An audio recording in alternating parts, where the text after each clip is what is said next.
Question for Jamie McGregor. Thank you, Presiding Officer. To ask the Scottish Executive whether it will provide an update on the consequences of the closure of the A83 at the rest, and be thankful. Stuart Stevenson. Following the recent landslide, a considerable effort was made quickly to remove over 1,000 tonnes of debris from the A83 and clear the blocked culvert and ditches so that the road could be reopened to traffic at the earliest opportunity. The road was reopened on 10th September, 2 days after the initial closure. Jamie McGregor.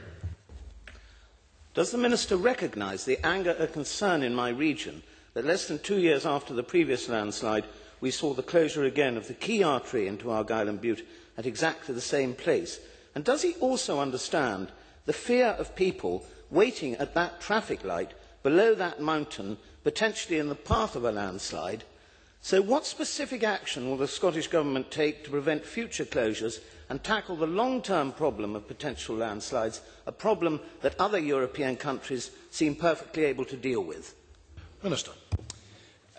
The member, Presiding Officer, will be aware, of course, that the actions that were put in place following the 2007 slip were very largely what led to the early closure of the road in advance of the landslip, thus protecting public safety. And I am very satisfied with the way that happened and, of course, the readiness of Transport Scotland and those with whom they work to respond very quickly to clearing the road.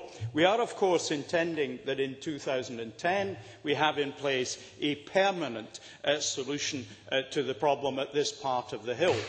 There is an improvement scheme that will involve building a new culvert under the road, strengthening the embankment below the road and installing new drainage above and below the road. We are also, of course, very conscious of the need to inspect the further landslip and make sure that our plans take account of the effect of that. We do plan that construction will start in spring 2010.